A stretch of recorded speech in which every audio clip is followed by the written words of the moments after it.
fantasia, Arnairã, guardião das riquezas brasileiras. Explorada. Da união de Ra com a Tiara, nasce na terra de Veracruz, Arnairã, guardiã das...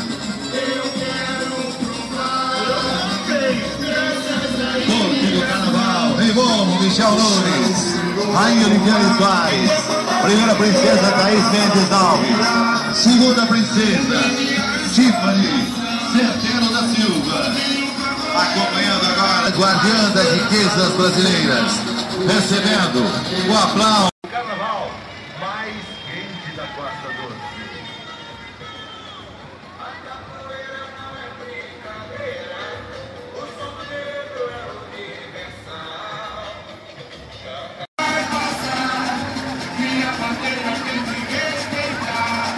O Esporte Clube Lourenço também apresenta a sua rainha, rainha de 2012, é Rafaela Lobato, de uma mulher da arena.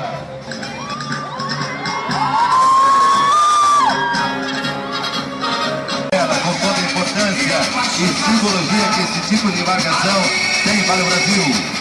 Protagonista das expedições marítimas, em busca de outros continentes, a caravela simboliza as longas viagens das tripulações que partiam de Portugal para uma nova vida no mar, cheia de mistérios, medos e aventuras que só quem navega poderia contar. As caravelas possuíam hierarquia, rotina e jornada de trabalho, levavam consigo profissionais altamente especializados na arte de navegar, além de aprendizes e marinheiros, aqueles que diante do dia a dia da embarcação, respeito e colaboração de Marinheiros. Nas cores azul e branco com detalhes em prata, Stephanie representa Nuti, a deusa do céu com seu corpo esbelto, forma a abóbora celeste que se estende sobre a terra. Ela é apaixonada por Kebi, o deus da terra, mas foram amaldiçoados por Ra, permanecendo separados, somente se contemplando a distância, sem poder se tocar novamente. Grêmio Esportivo Lauriciano, a corte, a rainha do clube comercial, Carnaval 2012, Isadora Romeré Lopes, fantasia, Inheque entre o bem e o mal.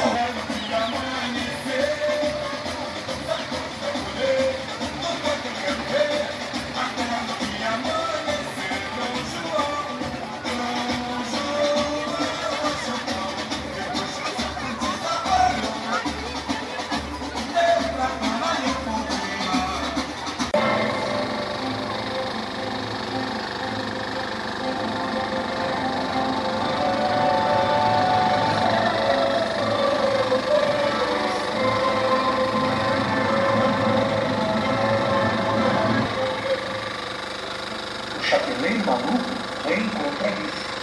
Fala a respeito deste novo lugar. Um lugar com muita alegria e diversão, com belas praias, águas calmas, povo acolhedor, terra de todas as paisagens.